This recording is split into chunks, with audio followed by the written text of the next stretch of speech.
yang mengalami hidrosefalus ya, tidak ada penumpukan cairan di kepalanya ya, atau mungkin juga ada tumor ya, ada kanker, ada kelainan ya, kelainan pada organ kepalanya sehingga kepalanya lebih besar, atau kebalikannya mikrosefalik ya, kepalanya kecil karena mungkin dia tidak mempunyai tulang batok kepala ya, atau mungkin jaringan otaknya ya, dia tidak mempunyai jaringan otak sehingga ukuran kepalanya kecil ya. Kemudian kita lihat juga kesimetrisannya ya, selain ukurannya, lihat kesimetrisannya ya, simetris atau tidak bisa dilihat dari organ-organ yang ada di kepala nih, letaknya ya seimbang tidak, simetris tidak. Kemudian kita juga bisa tadi ya perhatikan proporsionalnya, proporsional enggak tadi ya, lebih ke makro atau mikrosefalus. Kita tahu kalau bayi itu kan lebih besar kepalanya ya daripada lingkar dada. Beda lagi kalau sudah dewasa, kepala lebih kecil daripada lingkar dada ya. Nah kemudian kita lihat juga di kepala itu adalah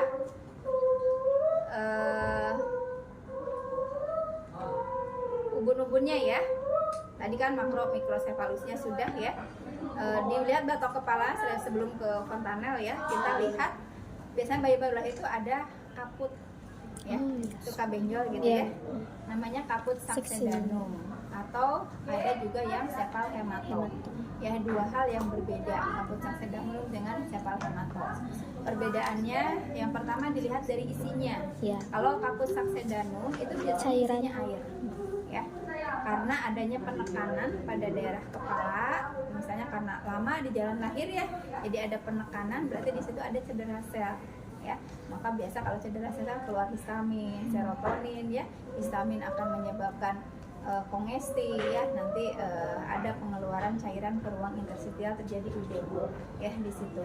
Jadi ada penumpukan cairan di ruang antar sel, di ruang interstisial di bawah kulit ya.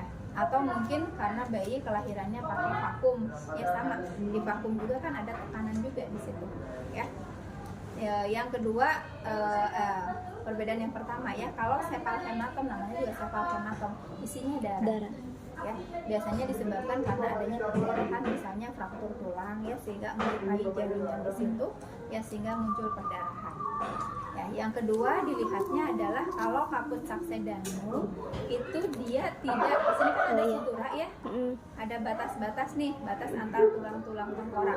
Ini ada sutura sagittalis ya, di belakang ada sutura lamboidalis, ada sutura koronal, ada sutura frontalis yang ke depan sini. Ya, kalau kaput succedanum biasanya dia tidak menyeberangi sutura.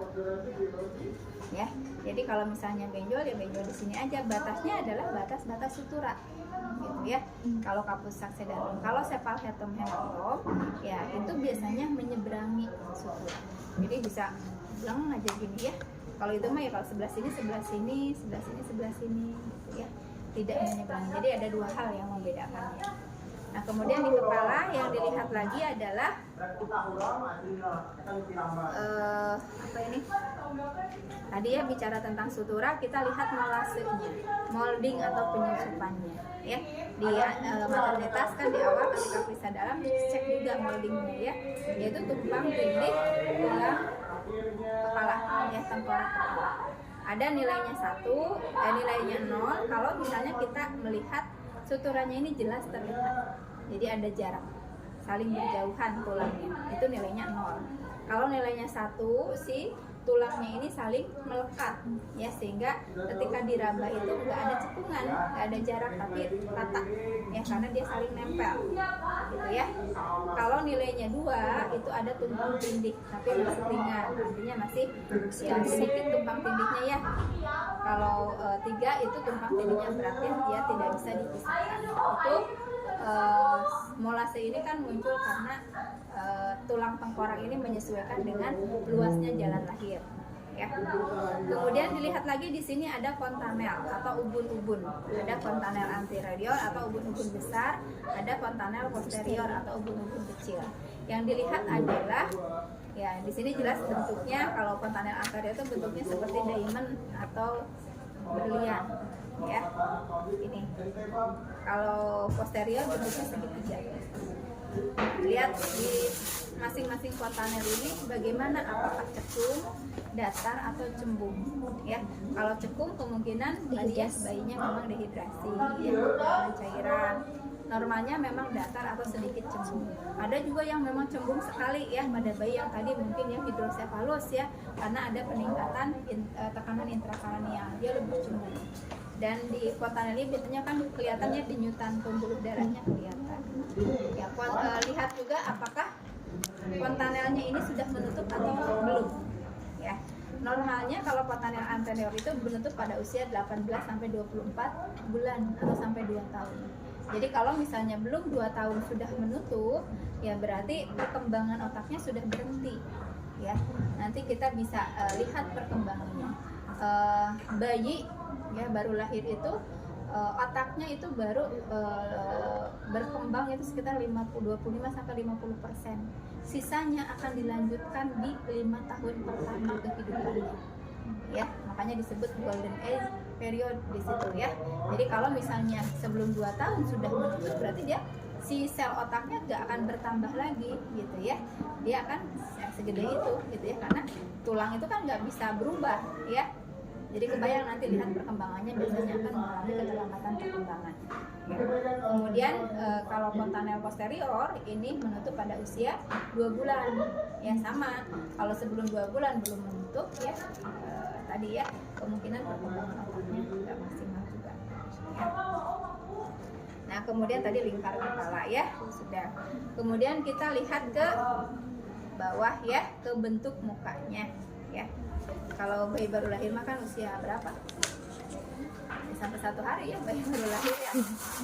Oke. Jadi kalau ada thalassemia atau apa ya belum terlalu kelihatan ya seperti apa, nanti sini dulu perkembangan baru kelihatan ya wajahnya. Kemudian kita turun, di sini ada mata ya. Matanya dilihat, kalau bayi baru lahir memang kebanyakan matanya itu menutup ya. Tapi lihat apakah masih bisa dibuka atau tidak. Di balance score kan ada ya untuk mengecek ya bayi prematur biasanya kan nempel banget ya, nggak bisa dibuka ya. Kalau yang sudah menutup mah masih bisa dibuka. Memang keseringannya bayi itu memang menutup mata.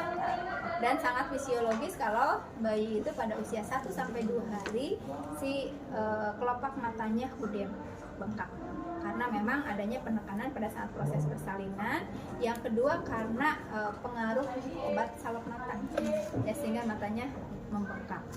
Nah yang harus diperhatikan di mata adalah jelas penglihatan bayi, sebenarnya bayi baru lahir itu sudah normal ya, dia bisa melihat untuk hal-hal yang sifatnya global.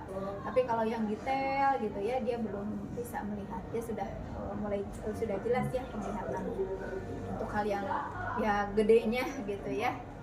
Nah yang dilihat lagi di mata ini kan organ yang terbuka. Jadi ketika proses persalinan dia akan kontak dengan darah dan cairan tubuh ibunya ya. Jadi kalau misalnya ibunya selama hamil menderita penyakit menular, terutama penyakit infeksi ya yang mudah terkena ya pada bayi, terutama pada saat proses persalinan itu adalah mata. Makanya dilihat ada tidak tanda-tanda infeksi di mata ya, matanya kemerahan, bengkak, mungkin keluar pus, keluar darah ya, itu karena dia terbuka gitu ya. Yang kedua ya mulut gitu ya, ya dimana bisa cairan itu bisa masuk ya, kita lihat. Kemudian lihat juga kebersihannya ya. Yang berikutnya adalah kita periksa daerah telinga ya, kita lihat bentuk telinganya normal atau tidak. Apakah kurvatura telinganya ini, lekukan telinganya sudah terbentuk sempurna atau tidak. Kalau bayi baru lahir kan belum terbentuk sempurna ya, ada yang telinganya hanya bentuknya lekuknya seperti huruf C aja gini ya. Kalau kita kan udah ini ya, ada yang bagus gitu ya kalau berulang. Kemudian lihat juga tulang rawannya ya sedikit kaku ya, ada yang lembek sekali kayak bayi prematur ya, ketika dilipat itu ya dia diam gitu ya lama banget. Kemudian dilihat kebersihannya, dari lubang telinganya ada keluaran ya, misalnya pus atau nanah gitu ya, karena sama ini juga kan cairan yang saluran yang terbuka juga ya, kita perhatikan. Kemudian kita perhatikan jarak ya, jarak dari kantus mata luar, sudut mata luar dengan daun telinga bagian atas ya. jarak letak ya, letaknya normalnya minimal sejajar sama tinggi ya. Jadi ujung sudut mata sini dengan daun telinga sini normalnya sejajar, tingginya sama ya, paling tidak sama ya, atau dia lebih tinggi ya dari mata. Ini ya, lihat ya, sejajarnya kan di sini, ini lebih tinggi kurang lebih 10 derajat ya. Jadi kalau ini garis lurus ini sampai ke daun telinganya, ini ada kemiringan ya, naik ya 10 derajat. Kalau kita temukan ternyata daun telinganya lebih bawah ya, biasanya ditemukan pada pasien yang mengalami Down syndrome ya. Ya. Nah, di telinga itu kan tadi ada cek fungsi pendengaran ya, fungsi pendengaran. Kalau bayi itu ada yang disebut dengan refleks startle tadi ya, refleks startle dengan bunyi ya, kita bisa tepukkan tangan, bayi akan kaget ya. Bayi kaget biasanya menggenggam ya, jadi ada fleksi tangan dan jari-jari tangannya dia menggenggam. Beda dengan refleks molok. Kalau refleks molok kita kejutkan ya, atau misalnya tadi di beberapa sumber mah ada yang dia didudukan kemudian dia ditidurkan lah dengan tiba-tiba ya, dia sama akan kaget tapi dia membentuk huruf C jari-jarinya seperti itu ya. Oke, itu untuk refleks pendengarannya ya. Tadi di mata kan ada doll eyes reflex ya, refleks mata boneka. Ketika dia dimiringkan, matanya tetap ke depan ya, ke kiri ataupun ke kanan. Ada refleks mengedip ya. Ada refleks apa lagi? Kornea. Refleks kornea, refleks pupil ya. Kemudian glabelar ya, kita ketuk di sini ya. Kita ketuk dia akan mengedip. Kemudian kita ke daerah hidung ya, kita lihat bentuk hidungnya normal atau tidak ya. Yang normal itu ada batang hidung, ada pangkal hidung ya, ada pangkal hidung, ada batang hidung ya, ada cuping hidung ya, ada lubang hidung, dan ada septum nasalnya, septum hidungnya pembatas. Kita lihat normal tidak, simetris atau tidak, letak septumnya ada di tengah atau tidak. Kemudian tadi ya, di hidung biasanya ada milianya ya, ada bintik-bintik keputihan lemak ya. Kemudian kebersihan hidungnya, kemudian ada discharge apa, biasanya kan ada lendir, mungkinnya ada cairan yang keluar dari hidungnya. Mungkin tadi ya perlu di di suction atau dilakukan penghisapan lendir. Oke, itu di hidung. Refleksnya apa kalau di hidung? Bersin ya, refleks bersin. Batuk di mulut apa di hidung? Mulut. Bersin mah di hidung ya. Bersin mah kan tidak ada hilangnya, sampai besar juga ya. Nah, gitu ya, sampai seumur hidup. Ya, batuk juga sama ya. Cuman nanti mungkin refleks bersin batuk. Ya, kemudian kita ke mulut ya, kita lihat bentuknya ada tidak kelainan bawaan, misalnya bibir sumbing ya, labiosisis atau mungkin labiopalatosisisnya. Kemudian warnanya, tadi hidung, bibir dilihat, telinga juga dilihat warnanya ya. Kalau yang cyanosis biasanya yang peripir itu dia cyanosis ya, kalau dia tadi ya asfiksia, nggak bisa bernapas spontan ya, kekurangan oksigen. Kemudian apa tadi warnanya sudah ya, kita lihat ke dalamnya, lihat ke dalamnya ya, kebersihannya ya. Pada beberapa bayi mungkin salivasinya ya bisa dilihat, ini bisa dipengaruhi juga oleh hormon dari ibu ya, peningkatan salivasi terutama peningkatan kadar estrogennya ya. Kadang bayi banyak gitu ya lendirnya ya, ludahnya, sehingga harus dihisap.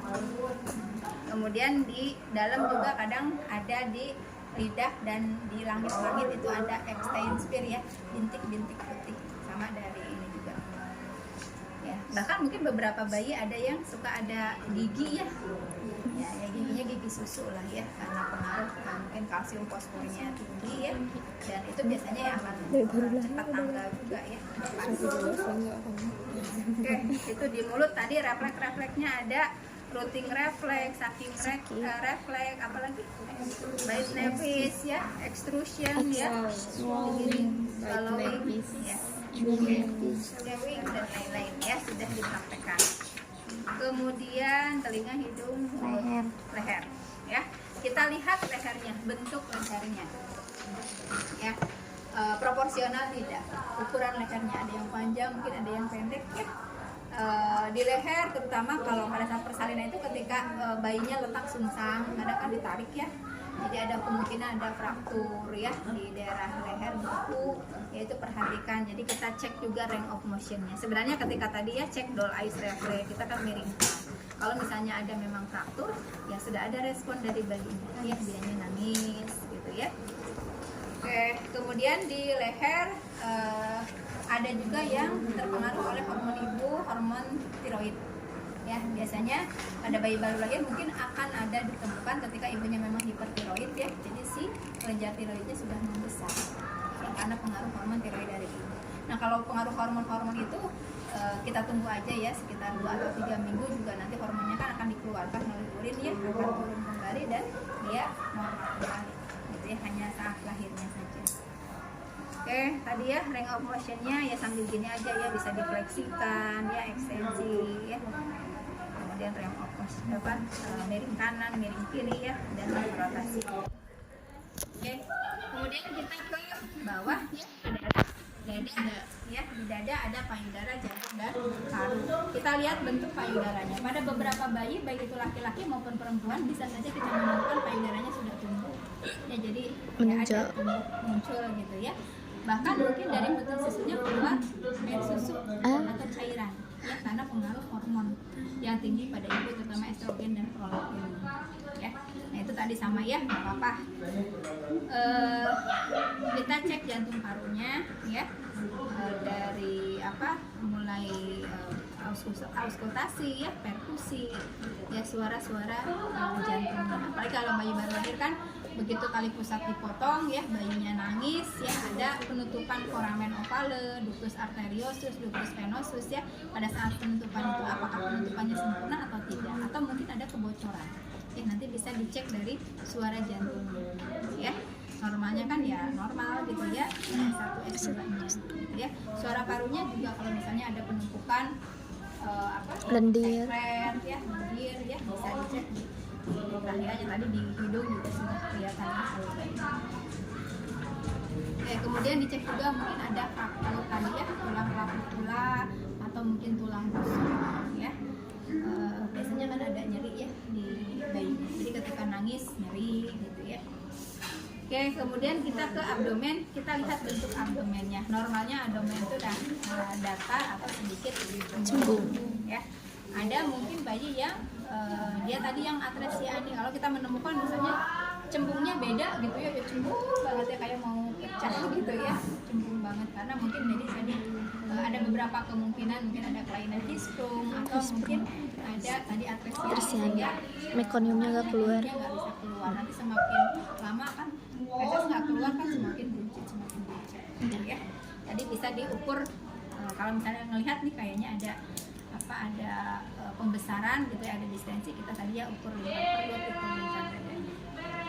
Ya, nanti dicek ya setiap hari ada penambahan gitu ya. Oke, kemudian dicek juga tempat pemotongan tali pusatnya ya. Kalau hanya baru 1 sampai 2 hari ya, masih baru dipotong ya, mungkin belum terlihat kalau misalnya ada tanda-tanda infeksi. Tapi kalau pemeriksaannya sudah lebih dari 7 hari, bisa dilihat ada tidak tanda infeksi di daerah pemotongan ya, tumor ya, tumor ya. Kemudian dicek juga ada tidak hernia umbilikalis ya, besok ya, ada masuknya organ abdomen ya, rongga di abdomen. Oke, kemudian perut ya, nanti punggung ya, kita ke ekstremitas dulu ya. Di ekstremitas atas kita lihat kelengkapannya ya, kesimetrisannya, ukurannya proporsional atau tidak simetris, tidak kiri dan kanan ya. Kita cek tadi ya, bulu-bulunya terutama di pundak ya, kemudian warna kulitnya ya, tadi kan yang Apgar score ya, yang ekstremitasnya cyanosis ya, kemudian diraba juga suhunya, kemudian dicek juga jari-jarinya ya, apakah ada polidaktil atau sindaktili ya, axillary radial time-nya. Kemudian jangan lupa range of motion-nya dari mulai sini bahu ya, kita cek ya dengan tidak sengaja juga ya, ketika memeriksa yang lain tadi ya, ada tidak dislokasi atau mungkin fracture gitu ya di lututnya, kemudian di pergelangan dan jari-jarinya ya, kita cek. Oke ya, tadi lingkar lengannya ya untuk antropometri kita kaji. Kemudian kita Ekstremitas bawah. ekstremitas bawah juga sama ya, lihat proporsionalnya ya, kesimetrisannya ya, ada kelainan atau tidak ya, kemudian tadi ya suhunya, warna kulitnya ya, jumlah jari-jarinya ini normal atau tidak ya. Kemudian di bagian atas di sini ya, di pinggang ya, ada tes yang disebut dengan ortolanik dan Bartolani test, yaitu untuk mengecek ada tidaknya dislokasi pangkal tulang paha ya di sini, yaitu dengan si bayinya ini dua-duanya ditepukan ya, putusnya gitu, tepukan ya, ya keduanya gini tah ya, ini juga digitukan ya, kemudian dibuka gitu ya, nanti ada bunyi klik gitu ya, dan biasanya bayinya juga nangis ya, kemungkinan itu ada dislokasi di daerah sini. Jadi si bombol paha atasnya ini keluar dari acetabulum, dari cawan di tulang panggul ya, karena ya mungkin biasanya terjadi pada pasien yang ada bayi yang lahirnya sungsang ya, karena penarikan jadi dia dislokasi keluar. Oke, tadi di bagian kulit dicek juga tanda lahir ya, bagian besar setiap manusia itu punya tanda, kebanyakan punya tanda lahir.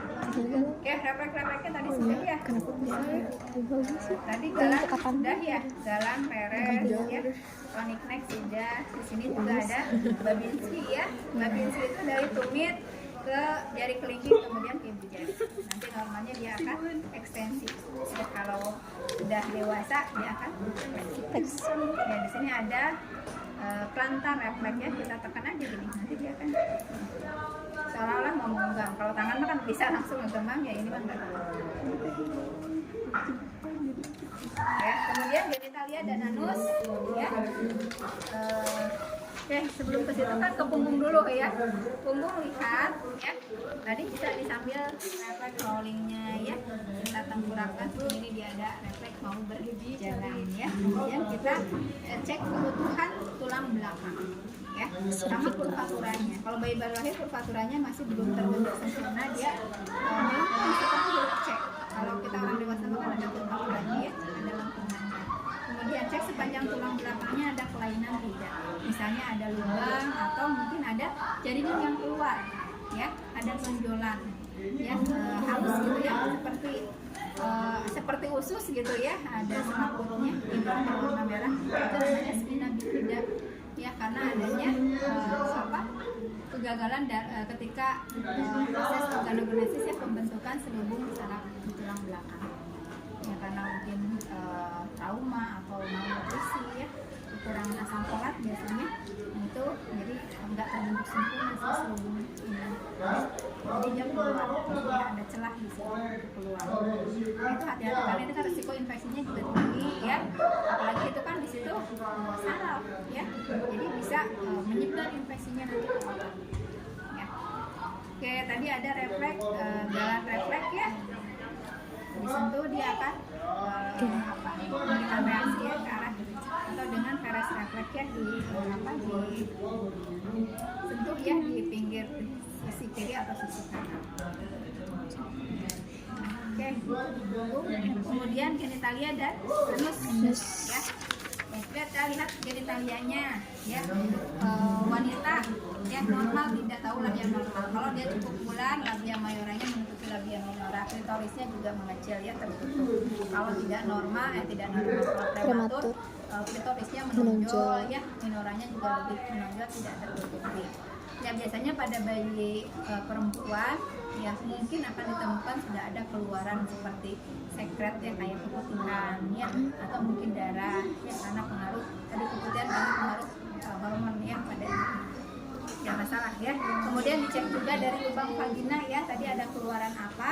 Bahkan mungkin kalau yang ada fistula, jadi ada saluran bypass ya dari anus ke vagina, kemungkinan akan keluar mekonium dari situ. Jadi kalau ada mekonium itu bukan cuma dilihat oh mekoniumnya sudah keluar gitu ya, tapi dilihat dari mana keluarnya gitu ya. Yang normalnya kan dari anus, biasanya dia kok keluarnya dari vagina gitu ya. Nanti kita cek, oh ternyata ada lubang, ada fistula ya yang nyambung gitu ya. Nah biasanya kalau yang tadi ya ada kelainan juga pada anusnya. Oke, kemudian untuk laki-laki ya dicek ya penisnya, dia harus si meatus uretranya dia berada di tengah-tengah gland penis. Kemudian dicek juga testisnya ya, sudah turun. Ya kalau ruge dalam skrotum itu kan sudah lengkap tuh di balance score ya. Kita cek testisnya sudah turun atau belum ya.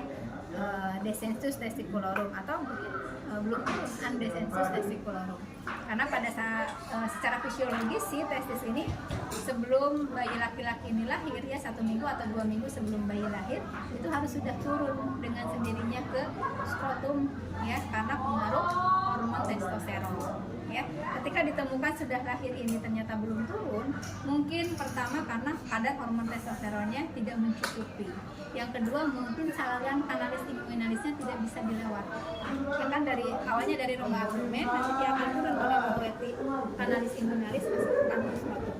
Ya kalau bisa ditemukan belum turun, tunggu aja dulu ya sekitar 1-2 minggu, nanti dia akan turun sendiri kalau hormonnya cukup. Tapi kalau belum cukup, biasanya diberikan dulu suntik hormon testosteron. Turun nggak? Kalau nggak turun berarti kemungkinan kanalis inguinalisnya. Biasanya nanti akan dilakukan operasi ya untuk menurunkan testisnya. Tapi biasanya tidak langsung saat itu, ditunggu dulu bayinya agak besar ya, kurang lebih 1 tahunan ya. Atau ada juga dokter yang menginikannya dari berat badan ya. Ada berat badan minimal bayi ini boleh ada. Oke, kemudian anus ya tadi dengan melihat mekonium atau dengan tadi ya kalau misalnya belum sempat nih pada saat nggak bisa pakai termometer rektal ya kita tusi aja. Nggak, kalau misalnya nggak melihat ada mekonium ya kita tusi aja. So, ada nggak lubang anusnya? Oke, itu mungkin ya refleks dan lain-lainnya mas. Ya, untuk pemeriksaan fisik bayi lah. Ada yang kelewat nggak sekarang?